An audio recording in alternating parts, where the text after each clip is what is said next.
আল্লাহু আল্লাহু আল্লাহ। নামাজ পড়ছে, বলুন কি করছে? ওহানের মার আর আসেনি নামাজ নাই। এলাকায় তো হুসাইনের পাগল জন্ম হয় না, এলাকায় তো হুসাইনের রক্তের প্রতিদান দেওয়ার মানুষ দেশে হয় না। ওহানের মাদের মধ্যে এই আদর্শ নাই। ফাতেমা 2 রাকাত নামাজ পড়ে হাত বাড়াইছে, মাবুদ আমি তো বলেছি গোসলের পরে জামা পাবে, তারা যদি গোসল করে আইসা জামা না পায় তারা বলবে নবীর মেয়ে হইয়া আমরার মা মিথ্যা কথা কয়, জান্নাতি মহিলাদের সর্দারিনী হইয়া আমাদের মা মিথ্যা কথা কয়। মাবুদ গো আমার ইজ্জত রাইখো, ও মাবুদ আমার ইজ্জত রাইখো, আমার 2টা কলিজার টুকরা সন্তানের জন্য 2টা জামার ব্যবস্থা তুমি আল্লাহ করো। এই ডাক দিছে, মায়ের দোয়া তো কবুল। আল্লাহ বলেন জিবরাইল জান্নাত থেকে 2টা সুন্দর পাঞ্জাবি হাসাইন আর হুসাইনকে দিয়ে আসো। 2টা পাঞ্জাবি নিয়ে হাসাইন হুসাইনের বাড়ির সামনে হাজির। হাসাইন হুসাইন কোথায়? তোমাদের জামা তো তৈয়ার হয়েছে। কিতাবে আসছে জামাগুলির রং ছিল একটা সবুজ আর একটা লাল। 2 ভাই দৌড়ায় আসছে, কোনটা নিবা? জিবরাইল মানুষের বেশ ধরে ডাকতেছে, কোনটা নিবা? হাসাইন বলেন আমারে সবুজটা দেন, সবুজটা দেন। হুসাইন বলেন আমারে লাল জামা দেন। 2 জনে জামা হাতে নেয় আর বাড়ির ভিতরে রুমের ভিতরে মা ফাতেমার কলিজা দরফর শুরু করছে। মনাজাত শেষ করে বাহিরে আসেন, কেন আমার কলিজা দরপর করে? এমন সময় 2 সন্তান 2টা জামা লইয়া মায়ের সামনে হাজির। মা দেখো কত সুন্দর জামা দর্জি আমাদেরকে দিয়ে গেলেন। ফাতেমা একটা চিৎকার মারছে, সন্তানেরা রে জামা গায়ে লাগাইস না, কেন জানি আমার কলিজা দরপুর করে রে। এই জামার মধ্যে কি হাকিকত রয়ে গেছে আমার বাবার কাছে জানতে হবে। 2 জামা লইয়া 2 সন্তান লইয়া নবীজির কাছে যাইতেছে। এই পাশে জিবরাইল আইসে বলে হুজুর গো হাসাইন আর হুসাইন জামা নিয়ে আসতেছে হাকিকত জানার জন্য, আপনি বলে দিয়েন সবুজ জামা হাসাইন নিয়েছে।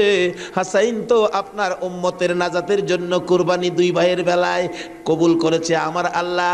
হাসাইন সবুজ জামা নিয়েছে, আপনার উম্মতেরা হাসাইনকে বিষ খাওয়াইয়া সবুজ করে দুনিয়ার থেকে বিদায় করে দিবে।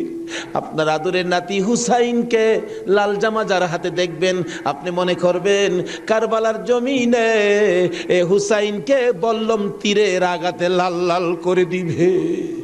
আমার নবী হাসান হুসাইন কাছে আসলে অন্য সময় খুশি হতেন, আজকে দেখে দূর থেকে চোখের পানি ছেড়ে দিলেন। ফাতেমা বলেন বাবা গো অন্যদিন খুশি হইতে আজকে কেন কান্দো বুঝতে পারতেছি না। আমার নবী বলেন ফাতেমা রে আয় আমার হাসাইন আর হুসাইন লইয়া 2 জনকে বুকে লইয়া কান্দে, মাবুদ আমার উম্মতের নাজাত দিবানি। আজকে সেই হাসাইনের হুসাইনের মায়া নাই, সেই নবীর মহব্বত নাই, সেই ফাতেমার জীবনী আমাদের কাছে নাই, আহলে বায়েতের চিন্তা আমরা কেউ করি না।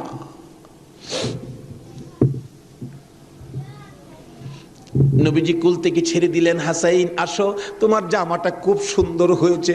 হুসাইনকে টাইনা বুকে ধরে বলেন হুসাইন রে তোর জামাটাও খুব সুন্দর হয়েছে। জিবরিল বলেন হুজুর গো হাসাইনকে তো বিষ পান করাইয়া জোহর খাওয়াইয়া মারবে, হুসাইনের মওতের কথা যদি বলি আমি জিবরাইল সইতে পারি না। তো নির্মম ভাবে হুসাইনকে কারবালার জমিনে গো আপনার উম্মতেরা, হারা মুসলমান, হারাও কি নামে না কামে? বল নামে না কামে? নামে। একটা হলো নামে মুসলমান, আরেকটা আছে কামে মুসলমান। মুসলমানের ভাগ 2টা, একটা হলো এজিদি মুসলমান, আরেকটা হলো হুসাইনি মুসলমান। আপনারা কোন মুসলমান হবেন?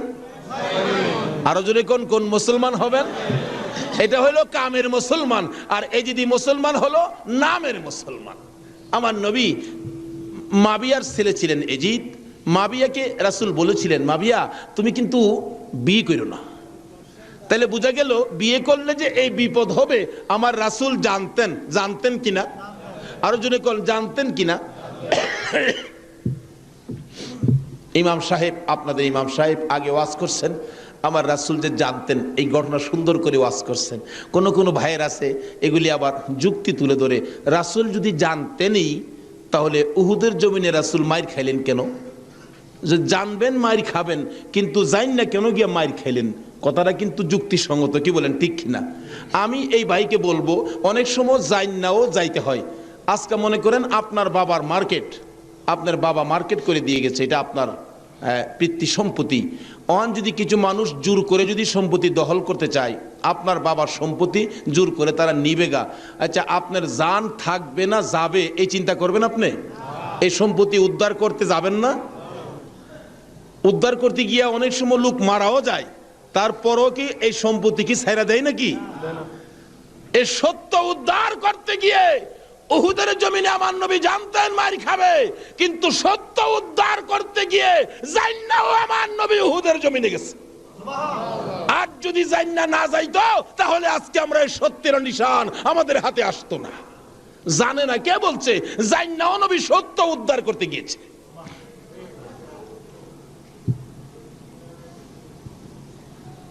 বলতেছিলাম দয়ার নবী মায়ার নবী বলতেছেন, জিবরাইল আমার উম্মতের নাজাতের জন্য কবুল হয়েছে, কবুল হয়েছে।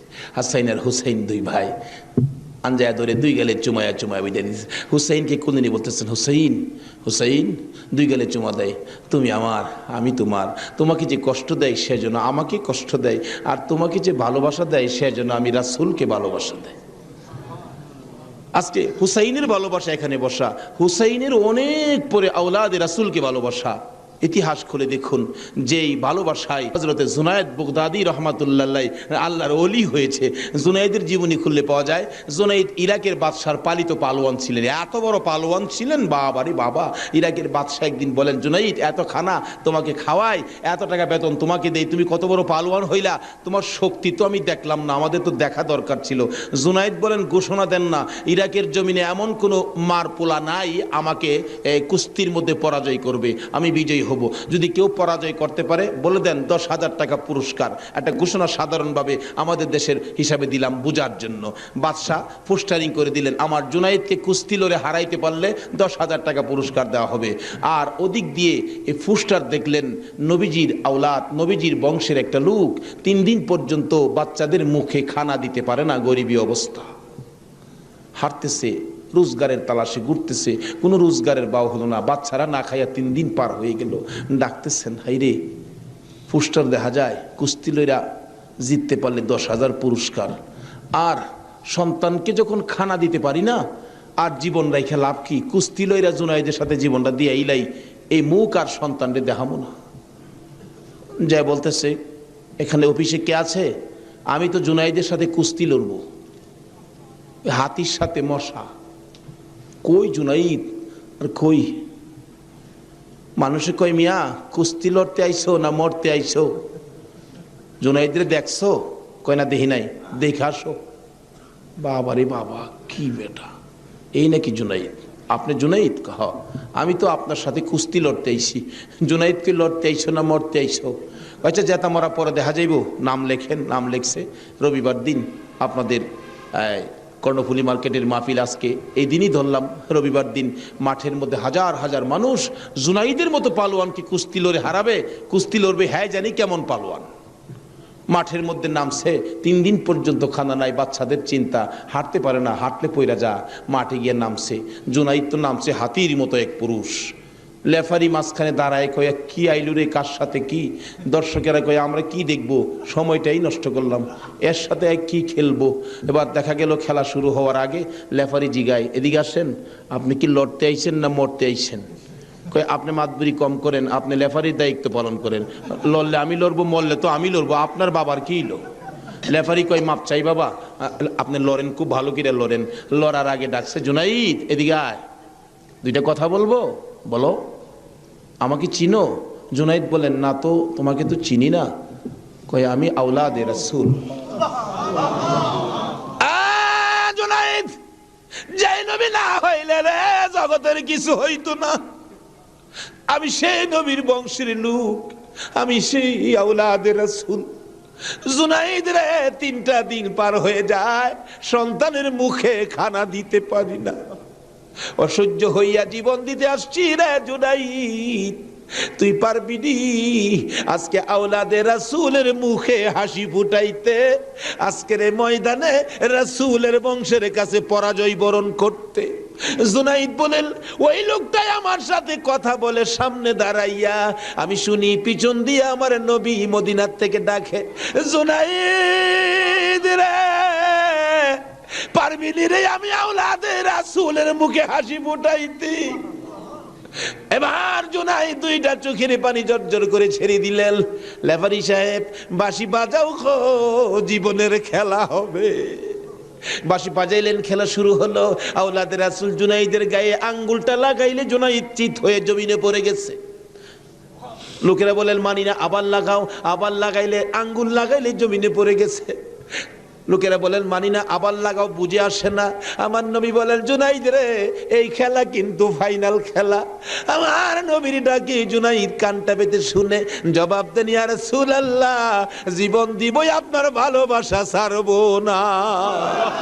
আরে নবীর প্রেমের পাগল যারা প্রেম খেলা খেলে, হাই রে নবীর প্রেমের পাগল যারা প্রেম খেলা খেলে, নবীর প্রেমে ওয়াজ করনি দন্ত দেয় ফেলে, নবীর প্রেমে ওয়াজ করনি দন্ত দেয় ফেলে, নবীর প্রেমের পাগল যারা প্রেম খেলা খেলে, হাই রে নবীর প্রেমের পাগল। হানজালা পাগল ছিল, নবীর প্রেমে জীবন দিল। হানজালা পাগল ছিল, নবীর প্রেমে জীবন দিল। গোসল করাইলো তারে ফেরেশতার দলে, গোসল করাইলো তারে ফেরেশতার দলে, নবীর প্রেমের পাগল যারা প্রেম খেলা খেলে, এই রে নবীর পাগল ছিল আবু বকর, প্রেম দরিয়াই দিল সাঁতার। পাগল ছিল আবু আর প্রেম দরিয়াই দিলেন সাঁতার। হাসর মিজান পারি দিবে সেই প্রেমের বলে, হাসর মিজান পারি দিবে সেই প্রেমের বলে, নবীর প্রেমের পাগল যারা প্রেম খেলা খেলে, হাই রে নবীর প্রেমের পাগল। বলতেছিলাম আওলাদে রাসূলের প্রেম আর ভালোবাসায় জুনাইদ খেলার মাঠে জীবন দিয়ে দিলেন, হাইরা গেলেন। জীবনের সকল মান সম্মান বিলীন করে দিয়ে আওলাদে রাসূলের মান বাড়াইয়া দিলেন। লোকেরা বলেন, জুনাইদ গো, এ বাদশার দরবারে আর যাইও না, মজার খানা আর পাইবা না, মোটা অঙ্কের বেতন তোমাকে আর দেওয়া হবে না, এ বাদশার কাছে আর যাইতে পারবা না। জুনাইদ মাথাটা নিচে দিয়ে দুইটা চোখের পানি ছেড়ে ছেড়ে ডাকে, রে মাঠের ময়দানের লোকেরা, আমি এই বাদশার দরবারে আর যাইতে চাই না, আমি দুজাহানের বাদশার দরবারে রওনা হয়েছি। জুনাইদ দুইটা চোখের পানি ছেড়ে ছেড়ে বাড়ির ভিতরে ঢুকলেন। লোকেরা জিগায়, জুনাইদ গো, এইভাবে কেন কান্দো বুঝতে পারতেছি না। লোকদের সাথে জবাব দেয়, সঙ্গীরা রে, আমার রাসূল আমারে ডাক দিছে রে, আমি রাসূলের ডাকে কিছু কাজ করেছি, আমার মনে বড় আশায় আমার কাজে রাসূল খুশি হয়েছে কি। জুনাইদ বলেন, এশারের নামাজ পড়ে আমি যখন বিছানায় শুইলাম, একটু পরে দেখি রাসূল আমার ঘরে হাজির। আমার মাথায় হাত বুলাইয়া ডাকে, জুনাইদ রে, নিজের সব বিলীন করে দিলে, আমি নবীর ভালোবাসায়, আমার আওলাদের ভালোবাসায় এত সব শেষ করে দিলে রে জুনাইদ, আমি সইতে পারি না। আয় রে জুনাইদ, আজকের থেকে তুই খালি জুনাইদ না, তোর মাথায় পাগড়ি পরাইয়া দিলাম, আজ থেকে নবীর ভালোবাসার বিনিময়ে তুই আউলিয়াদের মাথার তাজ হয়ে গেছো।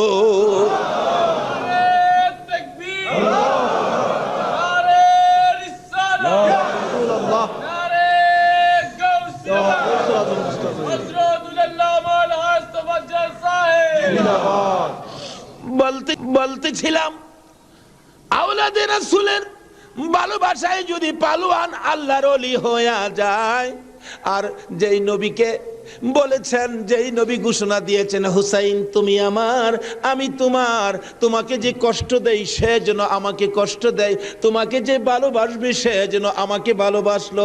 বলুন আজকে যারা হুসাইনের ভালোবাসায় বসে আছেন গো, বলুন আমার নবী ভালোবাসা দিবে কিনা? আমার নবী যাকে ভালোবাসে আল্লাহ তাকে ভালোবাসবে কিনা বলুন তো? কষ্ট হইতেছে ভাই সাহেব। কারবালায় যাচ্ছি, আর আধা ঘন্টা সময় দেবেন? মাশাআল্লাহ, আল্লাহ কবুল করো সকলে বললাম। লম্বা ঘটনা, কারবালার ওয়াজ 1 বছর করে শেষ করা যাবে না। আমি সংক্ষেপ করে মেন কথাগুলো আপনাদের সামনে তুলে ধরতেছি। এবার আমার নবী বলেন, ফাতেমা রে, ফাতেমা আমার 2 নাতিকে নিয়া তুমি ঘরের ভিতরে যাও, আমার কেন জানি কলিজায় আগুন জ্বলছে, আমি হাসাইন হুসাইনকে দেখলে আমার সহ্য হয় না। হাসাইন হুসাইনকে নিয়ে যখন চলে যাই, আমার নবী কাঁদেন। জিবরাইল পাশে দাঁড়াইয়া বলেন, হুজুর গো কেন কাঁদেন? ও জিবরাইল, আমার 2 নাতি উম্মতের জন্য কুরবানি, হুসাইনের ঘটনায় আমার মন মানে না রে। হুসাইন কারবালার জমিন, এই জমিনটা কই রে জিবরাইল? হে জমিনটা জানি কেমন রে, আমার হুসাইন কোন জায়গাটাই জানি গড়াগড়ি করে কাঁদবে। সঙ্গে সঙ্গে জিবরাইল 1 মুষ্টি মাটি নিয়ে দিলেন। হুজুর দেখেন তো, এই মাটিটা নাকে লাগাইয়া দেখেন কিসের গন্ধ করে। রাসূল নাকে লাগাইয়া চোখের পানি ছেড়ে দিলেন। জিবরাইল রে, এই মাটির মধ্যে দিয়ে আমার হুসাইনের রক্তের গন্ধ করে। হুজুর এই মাটি হইল কারবালার মাটি। লম্বা ঘটনা, মাটিগুলো নিয়ে ভাবতেছেন কি করব।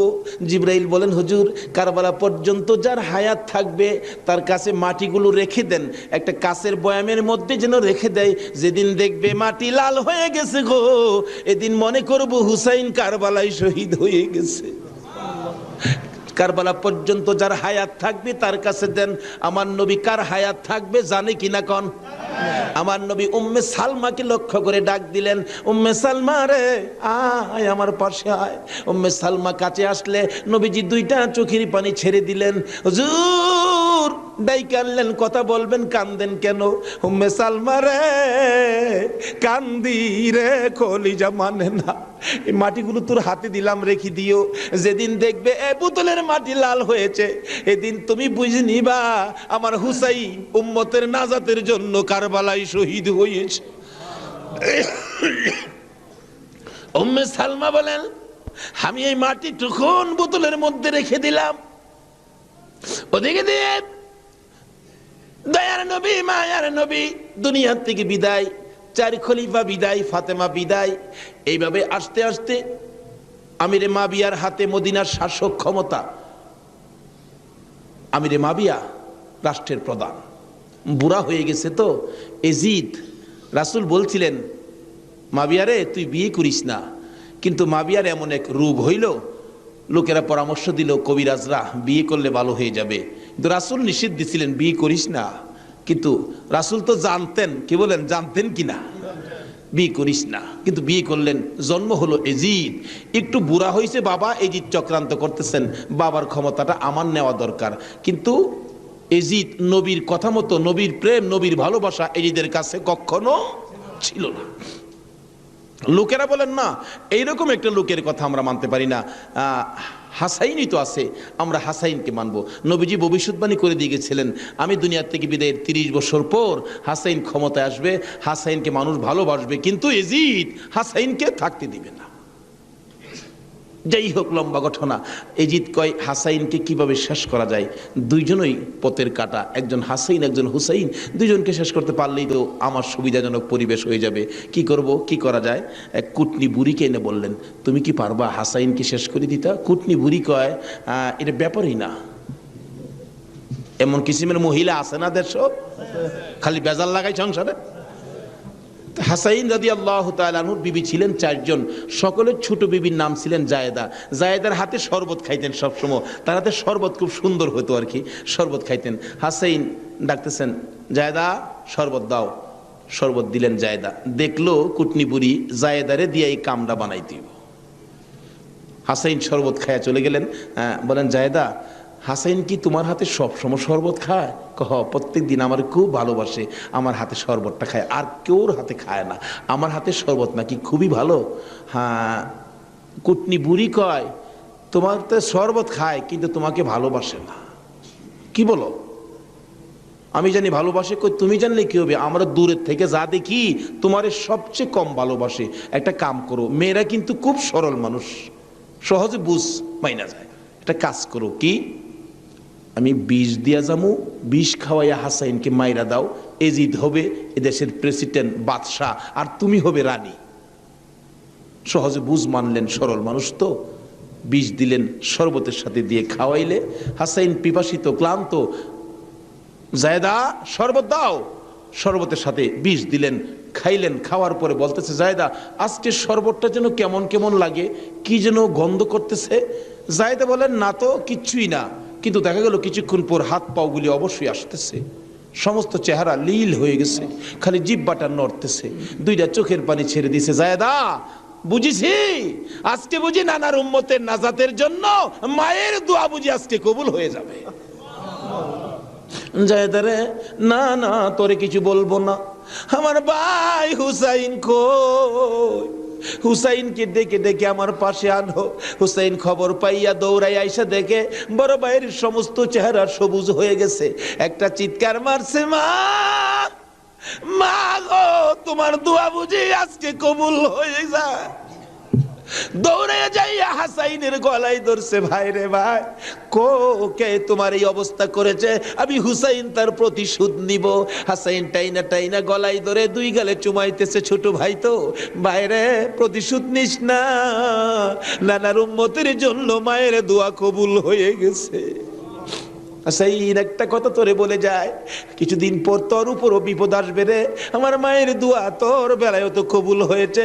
হাসাইন যেদিন বিপদে আসবে রে, কেউ তো তোর পাশে আসবে না রে হুসাইন। এদিন আমি তো ভাই কাছে থাকতাম, আমিও তো দুনিয়ায় থাকতেছি না। হুসাইন রে, বেশি বিপদে পড়ে যখন কলিজার মধ্যে অশান্তি লাগবে, দুনিয়ার কাউরে ডাকিস না, নানা নানা কইয়া ডাকিস, কলিজায় শান্তি পাব। হাসাইন দুনিয়ার থেকে বিদায়। জিদ চক্রান্ত করে হুসাইনকে কিভাবে মারা যায়, হাসাইনকে মদিনায় ফালাইয়া, হুসাইনকে তো মদিনায় মারা যাবে না, চক্রান্ত করে ইবনে জিয়াদকে ডাক দিলেন। কুফা নগরীর গভর্নর, তুমি একটা কাজ করো, আমি ডাকলে তো আসবে না, কুফা নগরীর মানুষ দিয়া তুমি ডাইকা নিয়ে আসো হুসাইনকে কুফায়। কুফায় আনার পর হুসাইনকে আমরা শেষ করে দিব, আর আমাদের পথের কাটা থাকবে না। ইবনে জিয়াদ বলেন, কথা তো রাইট, চিঠি পাঠাও। চিঠি পাঠাইতে পাঠাইতে 40,000 চিঠি মদিনায় পাঠাইছে। হুসাইন চিঠি দেখে মুরব্বীদের কি বলতেছেন, চিঠি আসছে কুফায় যাইতে, যাব কিনা বলেন। মুরব্বীরা চিঠি দেখে বলেন, হুসাইন রে, কুফার চিঠির রং ভালো দেখা যায়, কুফার তরবারির ব্যবহার ভালো হবে না। হুসাইন, আমরা অন্তত পক্ষে তোমাকে যেতে দিব না, হাসাইনের ব্যথাই তো আমরা বলতে পারি না, তোমাকে যেতে দিব না। 40,000 চিঠি, বলুন কয় হাজার চিঠি? মুরব্বীরা বলে এত চিঠি আছে, দাঁড়াও দেখি একটু পরামর্শ করে। একটা মিটিং করলেন, হুসাইনের পক্ষ থেকে কুফায় তোমরা কে যাইবা? আমাদের নিজেদের লোক যায়, হুসাইন পক্ষ থেকে একটা লোক কুফায় যায়, নিজেদের লোকের কোনো খবর যদি পায় তাহলে আমরা হুসাইনকে যেতে দিব, ও তাদের কথায় হুসাইনকে দেব না, আমরা নিজেরা পরিবেশ বুঝবো। কে যাইবা? একজন লোক দাঁড়াইলেন, ইতিহাস বলেন, যার নাম হলো মুসলিম বিন আকিল। মুসলিম বিন আকিল দাঁড়ায় বললেন, আমি যাব হুসাইনের পক্ষ থেকে। তার দুইটা বাচ্চা ছিল, মোহাম্মদ ইব্রাহিম, সোনার পুতুলের মতো দুইটা বাচ্চা, ছোট ছোট। বলে, আব্বা আপনি যদি চলে যান তাহলে আমরা তো মা নাই, আমরা কার কাছে থাকবো? তাদের মা মারা গেছে, কই থাকবো আমরা? তাইলে তোমরাও চলো। 3 জনের কাফেলা করে কুফা নগরীতে গিয়ে পৌঁছলেন হুসাইনের পক্ষ থেকে। হুসাইনের পক্ষের লোক পায়া কমপক্ষে 30,000 লোক হুসাইনের নামের উপর মুরিদ হইলেন, বাইয়াত গ্রহণ করলেন। ভাইসাব, বাইয়াত হওয়া, মুরিদ হওয়া সুন্নাত রাসূল। আবার কেউ কেউ আছে মুরিদ বাইয়াত লইয়া টিটকারি মস্কারি করে।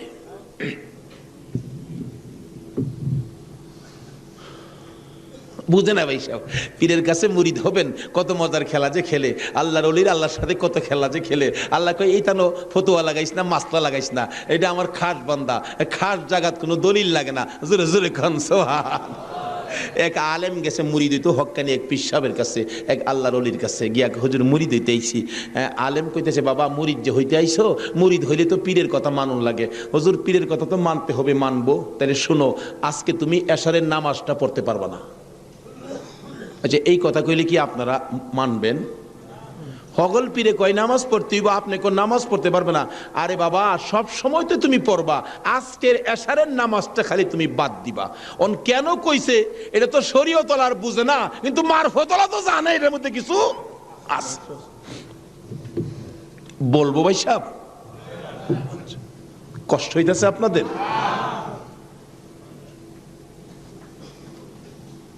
হুজুর কোন কি হা আজকে এশারের নামাজটা পীরের কথা মানবা না? তা তো মানতে হবে।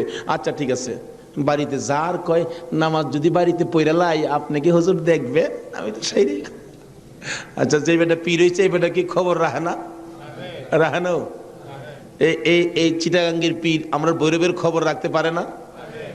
বুঝে আসে না? যেমন সহজে বুঝতে গেলে একটা ঘটনা বলতে হয়, বলবো?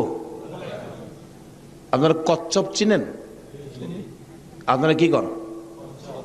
এটা আরো কোনো নাম আছে নি? কচ্ছপ কয়, কাসিম কয়, আমাদের এলাকায় কাঠটাও কয়। কাঠটা, কসম, কাঠটিম যা আছে সব ঘুরে গেরা জিনিস একটা, ওই কি কর?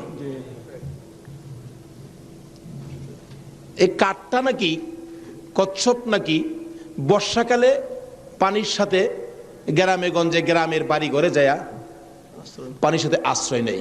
আসার সময় মাটির নিচে ডিম পাইরে আসে। কথাটা কি বুঝাইতে পারতেছি? মাটির নিচে ডিম পাইরে আসে, আসার সময় ডিমেরে বইলে আসে, তোর জেডার সাথে আই পুরিস। কার সাথে আইতো? জেডা হইল জ্যৈষ্ঠ মাস। জ্যৈষ্ঠ মাসে প্রচন্ড বৃষ্টি হয়, তো বৃষ্টির পানিতে মাড়ি কাইটা যা, মাড়ি কাইটে গেলে ডিম ভাইরিব, বাচ্চা ফুটবো, এই কয়ে দেয় তোর যারার সাথে আই পুরিস। এই 3.5 মাইল দূরে ডিম পাইরা বইলে আইছে, যারার সাথে আই পুরিস। ডিম তো ফুটতেই তো না। 3.5 মাইল দূরেতে আপনাদের কর্ণফুলী নদীর থেকে গিয়া ওই মাঝে মাঝে 3.5 মাইল ভিতরে ডিমের দিকে শীষ ধরে। 3.5 মাইল দূরের থেকে একটা কচ্ছপ যদি ডিমের উপরে তা দিয়া ডিমের বাচ্চা ফোড়াইতে পারে, আল্লাহর বন্ধুরা 3,500 মাইল দূরে থাকলেও একটা মুরিদের দিকে এই নজর দিতে পারবে কিনা কোন? তো 3.5 মাইল দূরেতে ডিমের দিকে তা দেয় শীষ ধরে। এই তাই ডিম ফুইটা জ্যৈষ্ঠ মাসও জেডার লগে পানির সাথে বাইসাই। এই ক্ষমতা আল্লাহর ওলিদের আছে কিনা বলুন তো? এটা কে দিছে? আরো জোরে কোন? সে আল্লাহর ওলি বলছেন, বাবা আজকে এশারের নামাজটা পড়িস না, যা। যার কয় হুজুর পড়তাম না, তো কইলেন আপনার সাথে, বাড়ি গিয়ে পয়রা লাইলে কি আর আপনি দেখবেন? আল্লাহর ওলি দেখবে কি না? বাড়িতে গিয়ে কয় হুজুর কইছে নামাজটা ছাইরা দিতাম, হুজুরের কথা তো মানতে হবে। একবারে সব না ছাইরা খালি ফরজটা পয়রা লাই, একবারে কেমনে বাদ দেলাই। সারা জীবন নামাজ পড়লাম, আজকে নামাজটা কেমনে বাদ দেলাই? শুধু ফরজটা পয়রা ঘুমাই রইছে। রাত্রে নবীজি আইসা ডাকতেছে, কিরে আজকে এই আমার সুন্নত ছাইরা দিলি? পীরের কথা হই না, কি করলাম, আফসোস। অথচ কোন খেলা খেলাইছে এটা গেলাম, হ্যাঁ ওখানে বুঝছে না।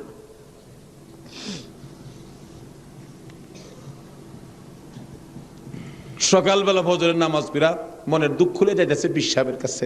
পীর সাহেব দূরে থেকে কয়, কি ফেজ বুঝি লাগছে? তাহলে বুঝা গেল খবর পীর সাহেবের কাছে।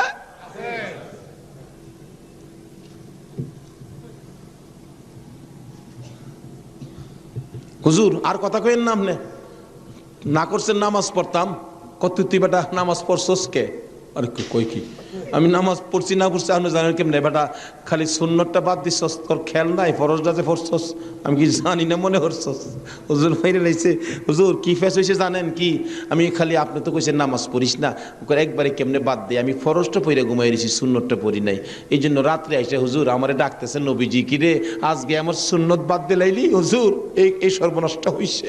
নবীজি এসে ডাকতেছে, আল্লাহর ওলি কই বেটা এইটার লেগি তো কইছিলাম আজকে যদি ফরজটা সহ ছাইরা দিতে, আজকার নামাজটা খালি ছাইরা দিতে, সুন্নতটা বাদ দিও না, নবীজি আইসা তোরে ডাকতেছে। যদি ফরজটাও বাদ দিতে আমার কথায়, আমার আল্লাহ আয়া তোরে ডাকলো। ভাই সাহেব, এটা বুঝতে গেলে শরীয়তের মাদ্রাসার পরে মারেফতের মাদ্রাসায় ভর্তি হতে হবে। জানি চট্টগ্রামটা পীর মাসের দিক দিয়া বাংলাদেশের মধ্যে আপনারা উপরে আছেন, এই জন্য আমরা আপনাদেরকে শ্রদ্ধা করি। আল্লাহ হায়াত দেখ সকলকে, সকলে বলুন আমিন। যাই হোক, ওইদিকে আমার আলোচনা না, আমার আলোচনা হলো কারবালা। যাই হোক, কারবালার দিকে পৌঁছে গেছি। আধা ঘন্টা সময় দিতে রাজি আছেন না আপনারা? আসুন। হাইরে কারবালা, যাচ্ছি এবার কারবালা। এবার চিঠি পাইলেন কয় হাজার? মুসলিম বিন আকিল চলে গেলেন, 30,000 লোক মুরিদ হলেন, বাইয়াত গ্রহণ করলেন। খালি কয় মুসলিম বিন আকিল হুসাইনকে কুফায় আনেন না, আমরা হুসাইনকে দেখতাম। তো কুফা নগরী বড় মসজিদে বসে মুসলিম বিন আকিল চিঠি লিখলেন, হুসাইন আর কোনো ভয় নাই, এখানে পরিবেশ আপনার জন্য পাগল, আসলেও পাগল, কিন্তু খারাপ তো খালি এজিদের বংশ। চিঠি পাওয়া মাত্র আপনি চলে আসেন। চিঠি গিয়ে পৌঁছে মহরমের 1 তারিখ। হুসাইন 6 মাসের শিশু আলী আসগর সহ মেয়ে পুরুষ মিলে 72 জনের কাফেলা নিয়ে রওনা হলেন কুফার দিকে, যেহেতু চিঠি পাইছে মুসলিম বিন আকিলের হাতে। ওদিক দিয়ে যেই চিঠি পাঠাইছে শুনছে ইবনে জিয়াদ এজিদের পক্ষের লোক আইসা সবাইকে সরিয়ে দিয়ে, লম্বা ঘটনা, মুসলিম বিন আকিলকে মসজিদের বারিন্দার মধ্যে ফালাইয়া গলায় ছুরি চালাইয়া জব করে দিলেন। মুসলিম বিন আকিলের 2টা ছোট্ট ছোট্ট বাচ্চা ছিলেন, মোহাম্মদ ও ইব্রাহিম। 2টা বাচ্চা 12 বছর 13 বছর, সোনার পুতুল। খবর পাইলেন বাবাকে জব করে দিয়েছে, দৌড়াইয়া পালাই রে, জঙ্গলায় যায় লুকায়। 2 ভাই পরামর্শ করে, আমরা 2 ভাইকে যদি ধরতে পারে রে, আমাদেরকেও জব করে ফেলবে, বাচ্চা মানুষ। এদিক দিয়ে ঘোষণা হলো, মোহাম্মদ ইব্রাহিম মুসলিম বিন আকিলের 2টা সন্তান যদি মদিনায় চলে যায়, খবর দিবে হুসাইন তো আসবে না, 2টা ছেলেকে যে ধরে দিতে পারো 10,000 টাকা পুরস্কার। আমাদের হিসাব বললাম, লোকেরা তরবারি লইয়া ঘুরতেছে মোহাম্মদ ইব্রাহিমের তালাশে। ওই 2টা বাচ্চা পূর্ণিমার চাঁদের মতো চেহারা, সারাদিন লুকাইয়া থাকে। রাত্র হলে মরুভূমির পথ দিয়ে দৌড়ে আর কান্দে আর ডাকে, মদিনার পাখিরা রে আয়, মদিনার খবর, একটা খবর নিয়ে যা, কুফা নগরীর অবস্থা ভালো না, আমাদের বাবা মুসলিম বিন আকিলকে কুরবানি করে দিয়েছে। আমরা 2 ভাইকে খুঁজতেছে, রাস্তা পাই না, কোথায় যাব? হুসাইন যেন কুফায় না আসে, খবর নিয়ে যা। এভাবে 1 দিন 1 রাত, 2 দিন 2 রাত, 3 দিন পার হইয়া 3 রাত্রের বেলা 2টা ভাই একটা খেজুরের বাগানের মধ্যে বসেছিল। রাত্রে দৌড়াবে, মদিনায় যাবে, কিন্তু পেটের খিদা, পানির পিপাসা, আর হাঁটতে পারে না। ছোট ভাইটা বড় ভাইয়ের গলায় ধরে কাঁদতেছে, ভাই কলিজা শুকাইয়া গেছে রে, একটা কাজ সামনে যাইতে পারবো না। 2জন গলাগুলি করে খেজুরের বাগানের মাঝখানে ঘুমিয়ে গেছে। এই খেজুরের বাগানের মালিকের নাম ছিল হারেস। হারেস নিজে ও তরবারি লইয়া ঘুরতেছে। সকালবেলা হারেসের বিবি যাই বাগান দেখবে, যাইয়া দেখে বাগানের মাঝখানে সাপ বিচ্ছুর ভয় থাকে, কিন্তু এই ভয়ের মাঝখানে 2টা পূর্ণিমার চাঁদের মতো সন্তান ঘুমাইয়া রইছে। আস্তে আস্তে কাছে যাইয়া ছোট্ট ভাইটার মাথায় হাত দিলে, চোখ খুলে দেখি কুফার মহিলা। চিৎকার মারছে, ভাই গো আর ঘুমাইস না, কুফাবাসী আমরার খবর পেয়ে ফেলছে, মদিনায় বুঝি আর যাওয়া হবে না। তুমি আমার মা লাগো। আমার মা নাই, বাবা নাই, আমরা মদিনার সন্তান, আমরা মদিনার আওলাদ, কুফাবাসীর কাছে আমাদের খবর দিও না। মহিলাটা বলতেছেন, মহিলাদের মায়া বেশি, আয় বাবা তোমাদের তালাশে আমার স্বামীও ঘুরতেছে, এখানে থাকলে কেউ না কেউ তোমাদেরকে দেখে ফেলবে, আসো আমার বাড়িতে নিয়ে লুকাইয়া রাখি, সন্ধ্যা হলে আমি নিজে মদিনায় লইয়া যাইব। মা বোনেরা, এমন একটা ভালোবাসা দাও না গো এই মুহররমের চাঁদে। সন্ধ্যা হইবার আগে বাচ্চা দুইটা রান্না করে রাখছিল, ছোট্ট ভাইটা ঘুম থেকে উঠে বসে বসে কান্দে, মা মা কইয়া। বড় ভাইটা ঘুম থেকে উঠে ডাকে, কান্দিস না রে, কান্দার আওয়াজ শুনলে আমাদের জীবন থাকবে না। এমন সময় হারেস দৌড়ে আসছে ঘরের মধ্যে খানা খাওয়ার জন্য, খানা খাইতে বসে ডাকতেছে, বিবি গো জলদি করে খানা দে, কে জানি পুরস্কারের বাগী হইয়া যায়। এমন সময় রান্না করে কান্দার আওয়াজ শুনলে ডাকতেছে, বিবি রান্না করে কে কান্দে? বিবি বলেন, তোমার ঘরে নয়, অন্য ঘরে কান্দে। বিবি রে, আমার ঘরে কান্দার আওয়াজ শোনা যায়। বিবি মিথ্যা কথা কোস, আমার ঘরে কান্দা। বিবি বলেন, তোমার ঘরে নয়, কুফাবাসীর সন্তানেরা কান্দে। হারেস বলেন, বিবি রে, কুফাবাসীর কান্দা এত সুন্দর না। বাসন ধাক্কা দিয়ে সরাইয়া তরবারিটা লইয়া ওইটা দাঁড়াইলে বিবি পিছন দিয়ে আঞ্জায় ধরেছে, স্বামী আর সামনে যাও না, হে মদিনার ময়নাদের গলায় ছুরি দিও না। তোমার যদি মারতে চাই গো স্বামী, আমার গলাটা পেতে দিলাম, আমার গলাটা কাইটা দাও। না না, মানবো না। দৌড়ায় যাইয়া রান্নাঘরের দরজায় দাঁড়াইয়া দেখে দুইটা পূর্ণিমার চাঁদ উদয় হইয়া রইছে। তরবারিটা দেখে ছোট্ট ভাইটা চিৎকার মারছে, বাবা গো খইয়া। বড় ভাইটা কান্দে, কান্দিস না, আমার বাবা গেল যেইভাবে রে, আমরাও যাইব সেইভাবে। এইভাবে যারা জীবন দিয়েছে সেটাই হলো আমার আল্লাহর রাস্তা।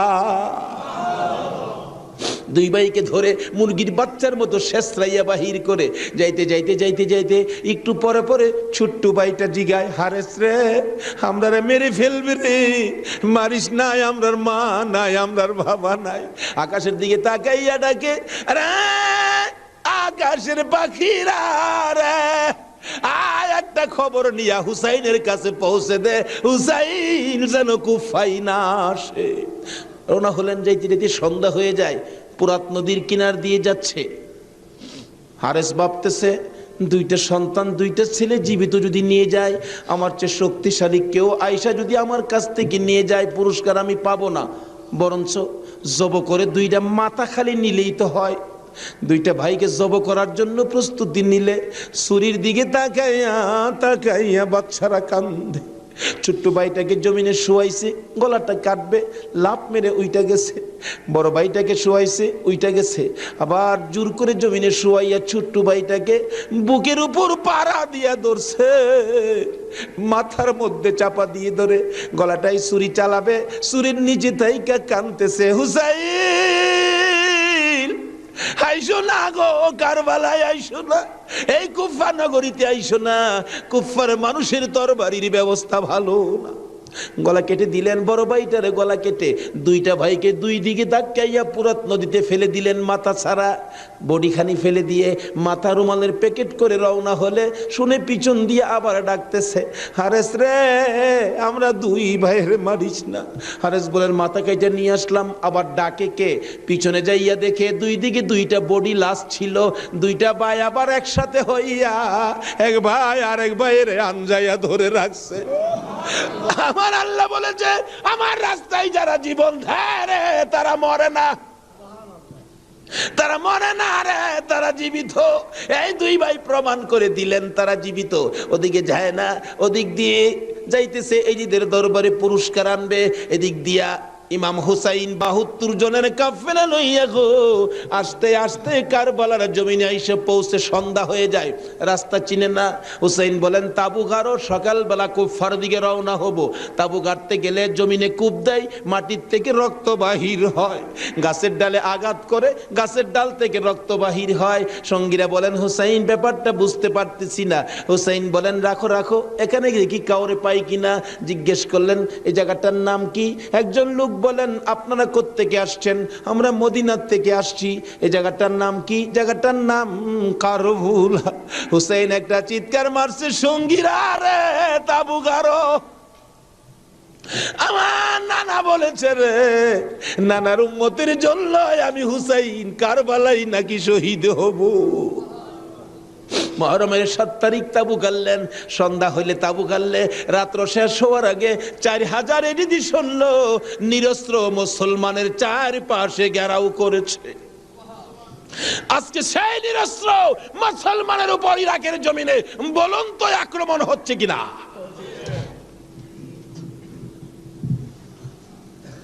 সকালবেলা ডাকে, হুসাইন যুদ্ধ করো। হুসাইন বলেন, আমি তো যুদ্ধ করতে আসি নাই, বেড়াইতে আসছি। যেতে দেখো চিঠি পাই আসছি বেড়াইতে, কোনো কথা মানবো না, যুদ্ধ করো। 1 দিন 2 দিন 3 দিন পার হইয়া মুহররমের 9 তারিখ দিবাগত 10 তারিখের রাত্রে শেষ চিন্তাধারা। হুসাইন তাবুর বাতিরা জ্বালায় বলতেছেন, তোমরা কথা শোনো। কি? এখানে অবস্থা ভালো দেখা যায় না, যুদ্ধ করার তো কিছু নাই, তোমরা আমার একটা কথা শোনো। কি? বাতিটা নিবাই দিলেন। নিবাই দিয়া বলতেছেন, যে যেদিক দিয়া পারো কারবালা ছাইরা তোমার নিজেদের জান বাঁচাও, কিন্তু হুসাইন কারবালায় শহীদ নানার উম্মতের নাজাতের জন্য। সারা রাত কান্নাকাটি। পারবা? 9 তারিখ দিবাগত রাত্রে টিভির বর্তাটা বন্ধ রাখতে, রেডিওর চাবিটা বন্ধ রাখতে। হুসাইন কারবালায় সমস্ত লোকদেরকে 72 জনের কাফেলা নিয়ে কান্দে, আর আমরা সেই তারিখে টিভি চালাই। কিসের মহব্বত আর কিসের মায়া আর কিসের নামাজ তুমি পড়েছো?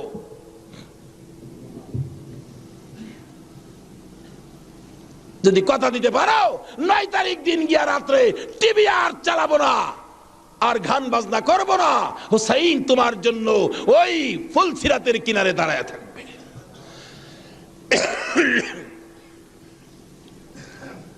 সকাল হয়ে যায়, ফজরের আজান দিলে নামাজ পড়ে। নামাজ পড়লেন, এত বিপদ তারপরও হুসাইন নামাজ ছাড়ে না পড়ে। তাহলে বোঝা গেল এই নামাজ ছাড়া গেলে হুসাইনকে পাবো না।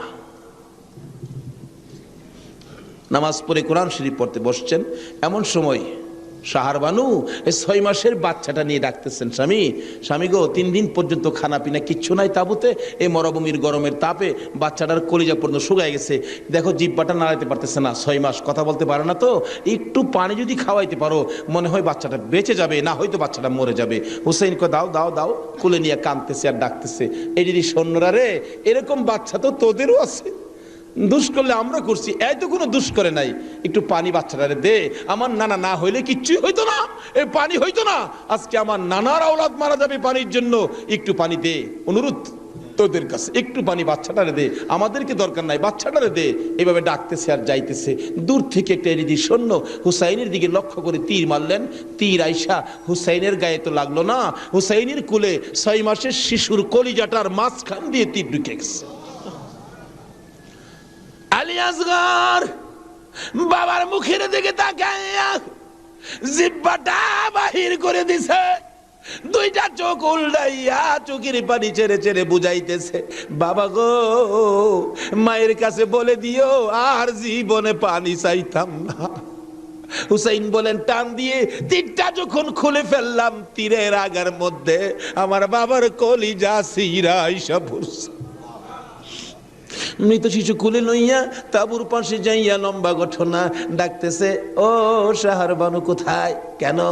এই যে নাও তোমার ছেলেরে পানি খাওয়াইছি, বেরিয়া দেখে মা দুকিনি বাবার জিহ্বা বাহির হইয়া রইছে, চোখ 2টা উল্টা লইছে, বুকের মধ্যে রক্ত দেখা যায়, চিৎকার মারছে, মাবুদ আমার বাবা কুল পানি খাইছে গো। এই জমিনে যে নবীর জন্য সব বানাইছো, সেই নবীর উম্মত পানি পায় না, তীর খায়া মরে আর কলিজা মানে না। এইভাবে কাঁদতেছিলেন। মুহররমের 10 তারিখ সকালবেলা আলী আকবর 18 বৎসরের পালোয়ান দৌড়াই আসছেন। মা কেন কান্দো? দেখাইলেন, দেখো তোমার 6 মাসের ছোট্ট ভাইয়ের অবস্থা।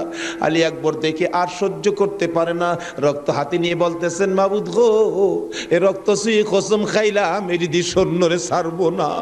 যুদ্ধ শুরু হয়ে যায় মুহররমের 10 তারিখ।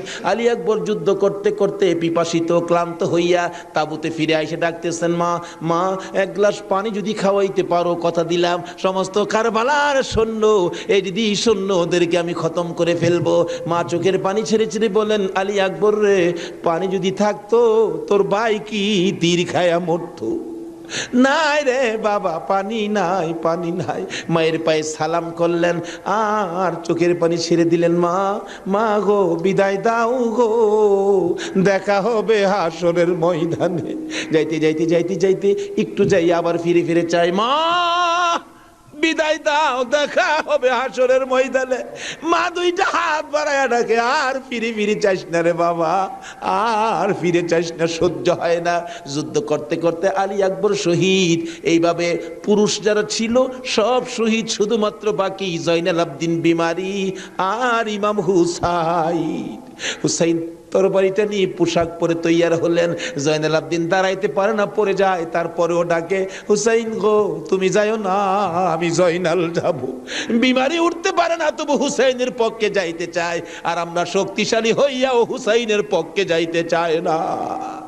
এবার বলতেছেন, জয়নাল রে তুমি যাইও না, তুমি যদি যুদ্ধের ময়দানে শহীদ হয়ে যাও, নবীর বংশের বাতি টুকুন কে জ্বালাবে? হুসাইন যুদ্ধে চলে যায়। লম্বা ঘটনা সংক্ষেপ করে দিলাম। মুহররমের 10 তারিখ যুদ্ধ করতে করতে তীরের আঘাত, বল্লমের আঘাত লাগে আর রক্ত জর্জর করে পড়ে, রক্তে জামা ভিজে যায়, গোড়ার পিঠ পর্যন্ত লাল হয়ে যায়। আরে রক্তে লালে লাল হইল কারবালার ময়দান। বলুন, রক্তে লালে লাল হইল, শহীদ হলো ইমাম হুসেন নবীর জানের জান, শহীদ হলো ইমাম হুসেন নবীর জানের জান। রক্তে লালে লাল হইল কারবালার ময়দান, হায়রে রক্তে লালে লাল হইল। এজিদ সেনা সীমার এসে হুসাইনের বুকে বসে, এজিদ সেনা সীমার এসে হুসাইনের বুকে বসে, ছুরি দিয়ে কাটে গলা, বাঁচে না আর প্রাণ, ছুরি দিয়ে কাটে গলা, বাঁচে না আর প্রাণ। রক্তে লালে লাল হইল কারবালার ময়দান, হায়রে রক্তে লালে লাল হইল।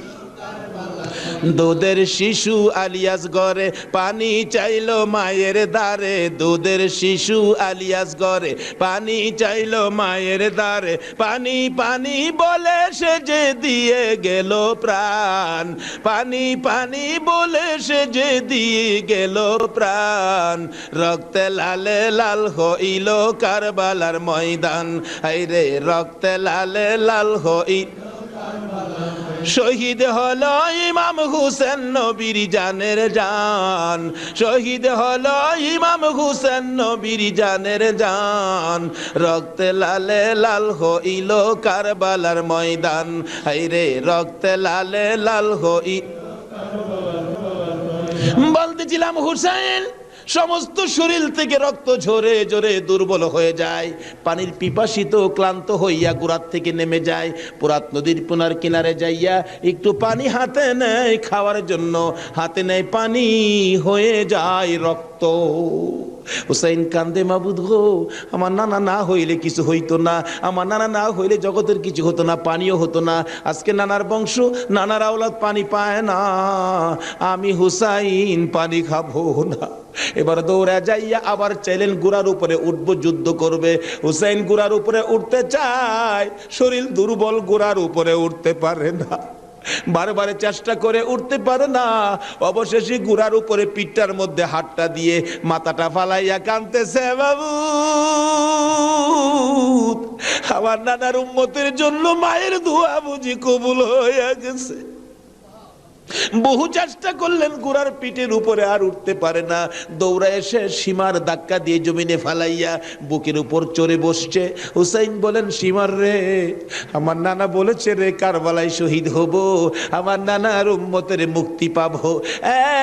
সীমার, আজকে জুমার দিন আমার 2 রাকাত জুমার নামাজ পড়ার সুযোগ দে। ও নবীর উম্মতেরা, নবীর আশেকেরা, হুসাইনের আশেকেরা গো, এই 2 রাকাত নামাজ, জুমার নামাজ ছাইরো না। আমার নবীর শাফায়াত নসিব হবে না। রক্তে লাল হইয়া যদি হুসাইন 2 রাকাত জুমার নামাজ পড়তে পারে গো, আজকাল থেকে কথা দিতে হবে জীবনে কোনোদিন জুমার নামাজ ছাড়তে পারবা না।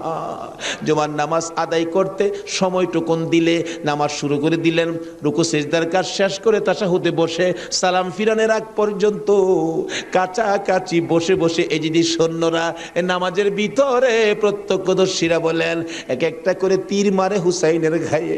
ডান দিক দিয়ে যদি তীরটা মারতো বাম দিক দিয়ে বেরিয়ে যাইতো, সামনে দিয়া মারলে পিছন দিয়া বেরিয়ে যায়। এই কিসিমের তীর গো, নামাজের ভিতরে বাহুতুরটা তীর লাগাইছে। হুসাইন সালামটা ফিরাইয়া নানা গো কইয়া কালতে কালতে জমিনে গড়াগড়ি শুরু করে দিলে। নিষ্ঠুর পাষাণ এই যদি শূন্যের সীমার গলা কাইটা মাথা আলাদা করে নিয়ে গেছে। হুসাইন শহীদ হয়ে যায়। ওদিকে দিয়ে ডাকতেছে।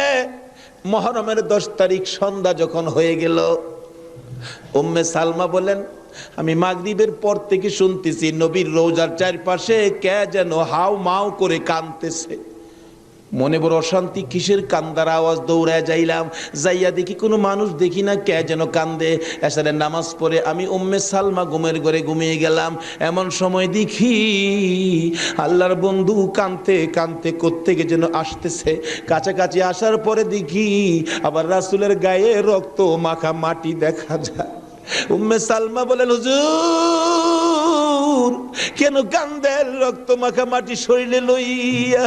আমার নবী বলেন উম্মে সালমা রে, বোতলের মাটির দিকে তাকাইয়া দেখ, বোতলের মাটির অবস্থাগুলো দেখ। উম্মে সালমা বলেন তাকাইয়া দেখি বোতলের মাটি লাল হয়ে গেছে। আবার রাসূল বলেন উম্মে সালমা রে, আমার হুসাইন কারবালায় নাই রে, কারবালায় না। উম্মে সালমা বলেন প্রশ্ন করলাম ইয়া রাসূলুল্লাহ, হুসাইন তো কারবালায় শহীদ, আপনার রওজার পাশে কাঁদলো কে জানতে চাই। আমার নবী বলেন আরে উম্মে সালমা, আমার হুসাইন যখন কারবালার জমিনে তীরের আঘাতে নানা কইয়া ডাক মারছে রে, আমি নবী রওজার থেকে বাহির হইয়া দৌড় মারছি। ওই সময় রহমতের ফেরেশতারা আমার রওজার পাশে বসে বসে কাঁদছে। আমি কারবালায় যাইয়া দেখি আমার হুসাইন তীরের আঘাতে রে নানা নানা কইয়া গড়াগড়ি করে। আমি হুসাইনকে আনজায়া ধরছি। হুসাইন তীরের আঘাতে যতটা গৈর দিছে রে, আমি রাসূল হুসাইনের সাথে ততটা গৈর কারবালার জমিনে দিয়েছি। এই হুসাইনের রক্ত কারবালার মাটিতে পড়েছে, এই রক্ত মাখা মাটি আমি নবীর গায়ে লাগছে। এই উম্মে সালমা জানাইয়া দিস রে, এই রক্ত মাখা মাটি আমি রাসূলের কাছে জমা থাকবে। আসরের জমিন যেদিন কায়েম হবে, আমি আমার মাওলার দরবারে হুসাইনের রক্ত মাখা মাটিগুলি তুলে ধরবো। মাবুদ, আমার মেয়ে ফাতেমা সন্তান কুরবানি করেছে আমার উম্মতের নাজাতের জন্য। এই যে দেখো হুসাইনের কারবালার রক্ত মাখা মাটি তুলে ধরলাম, আর ফাতেমা হুসাইনের মাথাটুকু লইয়া দাঁড়াইয়া বলবে আমি হুসাইনের মাথাটুকু তুলে ধরলাম। মাবুদ গো, এর বিনিময়ে আমার বাবার উম্মতের মাফ করে দাও। নারে তাকবীর, নারে রিসালাত, নারে গাউসিয়া, হায়াতুন নবী, জিন্দান নবী, নূরুন নবী, আলে সুন্নাত ওয়াল জামাত, আল্লামা তাফাজ্জল হোসেন সাহেব। ভাই সাহেব, এই যদি হয় হুসাইনের রক্ত আমাদের নাজাত, এই যদি হয় ফাতেমার সন্তান কুরবানি করে আমাদের জন্য, রাসূল যদি এত কষ্ট করে আমাদের জন্য, এই আহলে বায়েতের মহব্বত আমাদের কাছে থাকা দরকার আছে কিনা বলুন তো? তাদের আলোচনা তাদের জীবনে আমাদের প্রত্যেকের অন্তরে রাখা দরকার আছে কিনা বলুন তো? আল্লাহ আমাদেরকে আজকের মাহফিলে সে বুঝটুকুন দান করে দেখ, সকলে বলুন আমিন। আসুন আজকে দোয়া হবে। এই মাহফিলের আয়োজন যারা করেছেন, এই ব্যবসায়ী ভাইদের ব্যবসায়ী যেন আল্লাহ বরকত দেন। খাস করে শুনলাম যে তারা সংগঠন করে এই মাহফিলের জন্য 3 টাকা করে রুজ জমা করে এই কষ্ট করে হুসাইনের প্রেম ভালোবাসা, নবীর প্রেম ভালোবাসার পরিচয় দিয়েছেন। আজকে আল্লাহ আমাদেরকে কি দেয় এটা দেখবো আখিরি মোনাজাতের মধ্যে। প্রশ্ন করবেন হুজুর কি দেখবো? দেখবেন মোনাজাতের পর যদি দেখেন শরীরটা হালকা লাগে, মনটা শান্তি লাগে, তাহলে মনে করবেন এই মাহফিলের বরকতে জীবনের গুনাহ মাফ করে যা দাবি করছিলেন সব পুরা করে দিয়েছে। আসুন দোয়ার আগে ওই নবীর প্রেম ভালোবাসা মহব্বতের সহিত একটু দুরুদ ও সালাম মদিনা পাঠায় দে ইয়া নবী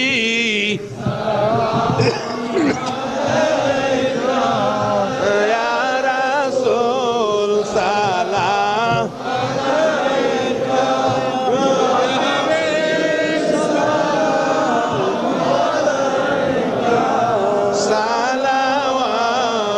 সালাওয়াতুল্লাহ দরদি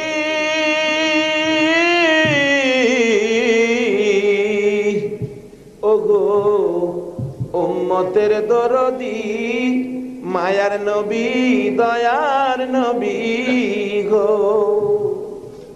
মরণে আপনি আসিয়েন কবরে আপনি থাকিয়েন হাসরে উম্মত বলিয়েন হাউজে কৌসার পিলা